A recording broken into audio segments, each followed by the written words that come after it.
तो देश भर से ट्यूलिप गार्डन आने वाले पर्यटकों से निश्चित रूप से शायराना अंदाज में क्या सवाल करते।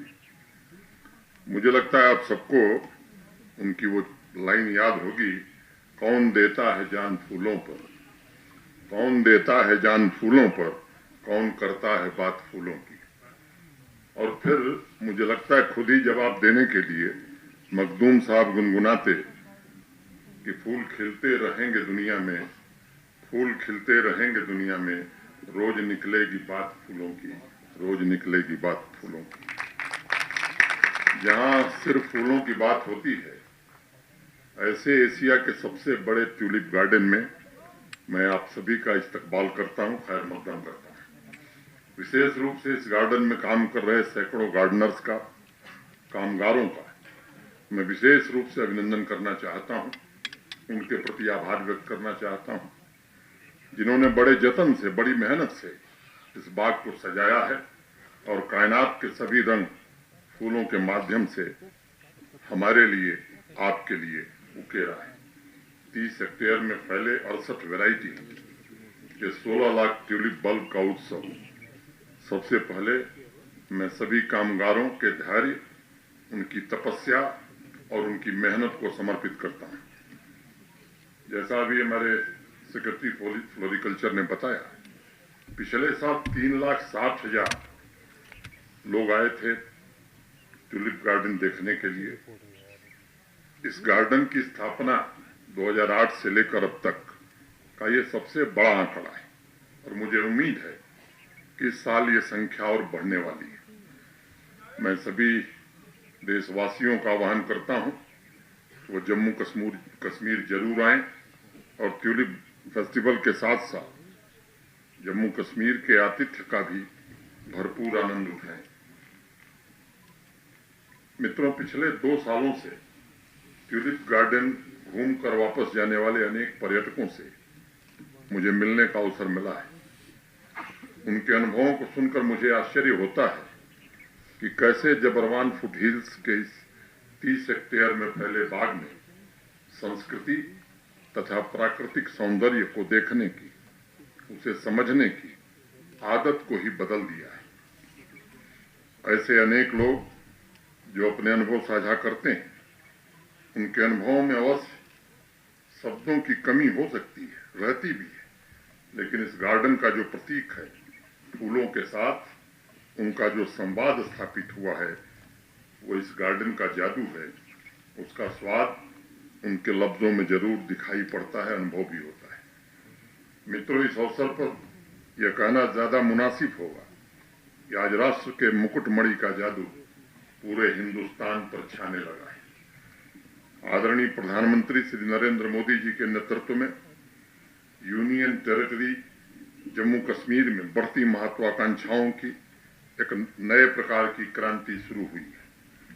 आज सुबह ही श्रीनगर में बन रहे एमआर ग्रुप के माल की आधारशिला रखी गई। 250 करोड़ की लागत से 10 लाख स्क्वायर फुट का माल श्रीनगर में आने वाले 3 वर्षों में 3 वर्ष के अंदर ही बन करके तैयार हो जाएगा।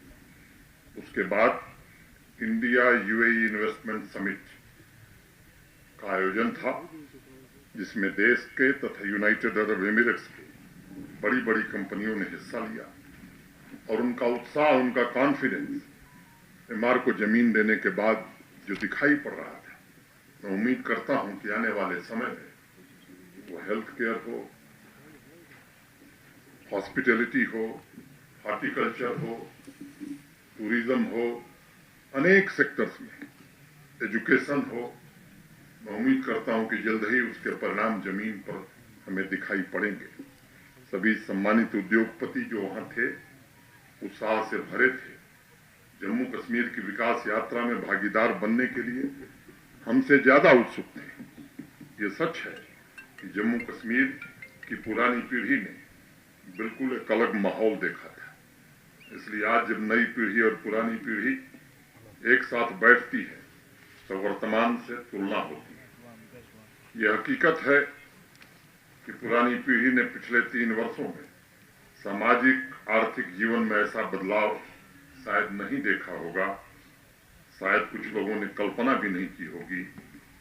ये मात्र समय का बदलाव नहीं है दोस्तों, बल्कि ये प्रधानमंत्री जी के नेतृत्व, मार्गदर्शन और जम्मू कश्मीर की आवाम के प्रयास, साहस और महत्वाकांक्षाओं की वजह से संभव हुआ है।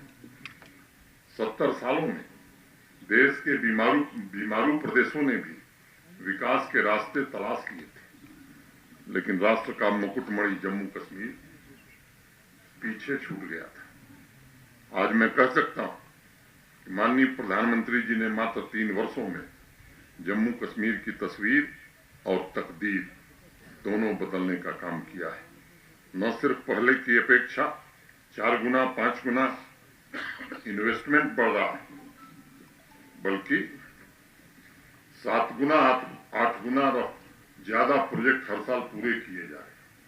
अगर पिछले 3 वर्ष के आंकड़े को देखा जाए तो हर सप्ताह जम्मू कश्मीर में 2 नए स्टार्टअप शुरू हो रहे हैं।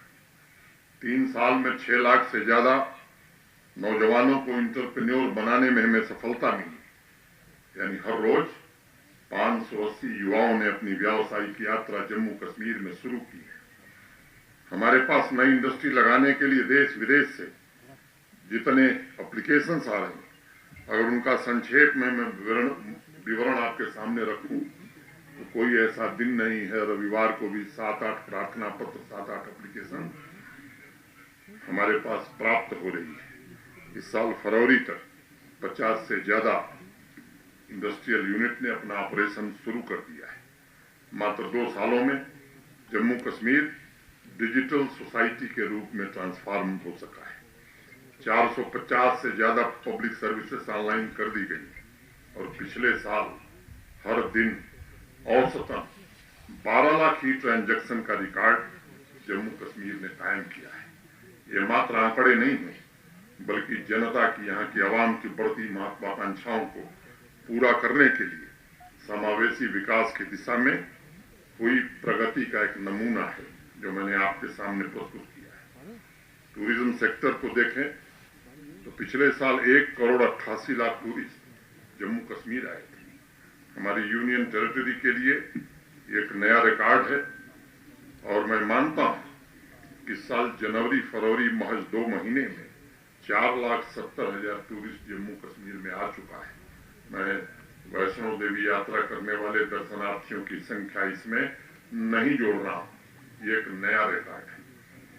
जो काम रोजमर्रा का मेरा है प्रशासनिक तौर पर उपराज्यपाल के नाते, इसके अलावा एक काम और है, सामाजिक राजनीतिक जीवन में काम करने के कारण देश भर में कहीं न कहीं से रोज 2-4 ऐसे फोन आते हैं, साहब मेरे मेहमान जा रहे हैं, होटल में जगह नहीं मिल रही, कृपया मदद करिए।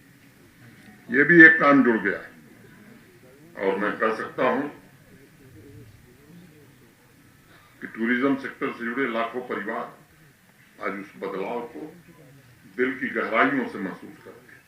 मुझे उम्मीद है आने वाले दिनों में जितने भी टूरिस्ट जम्मू कश्मीर आएंगे वो कश्मीर तथा जम्मू दोनों डिवीजन के ट्यूलिप गार्डन का लुत्फ उठा सकेंगे, क्योंकि जैसा फैयाज साहब ने बताया कि सनासर का ट्यूलिप गार्डन भी जो जम्मू रीजन में है अप्रैल महीने में हम खोलने जा रहे हैं। अभी आपको बताया गया अभी 20-25% जो बल्ब्स हैं यहाँ या फूल हैं ब्लूम कर सके। आने वाले हफ्ते 10 दिन में यहाँ का नजारा कुछ और होगा। पर्यटकों के लिए 40 कैनाल एरिया में 25 वैरायटी 2,75,000 ट्यूलिप बल्ब वहां भी लगाए गए।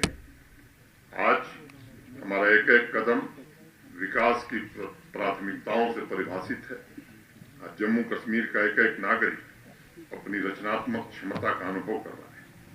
3 वर्षों में हमने जो सफलताएं और उपलब्धियां हासिल की हैं, उन सफलताओं का श्रेय मैं जम्मू कश्मीर के जिम्मेदार नागरिकों को देना चाहता हूं। जम्मू कश्मीर में विकास की ये शुरुआत मात्र है। अनंत संभावनाएं अभी हमारा इंतजार कर रही हैं। परंपरा को आधुनिकता के साथ और विविधता को एकता के साथ मिलाकर हमें आगे बढ़ना होगा। तरक्की की नई मंजिल हमें छूनी है। बाहर से जो मेहमान आए हैं उनका मैं विशेष रूप से स्वागत करता हूं। दो सामयिक मुद्दे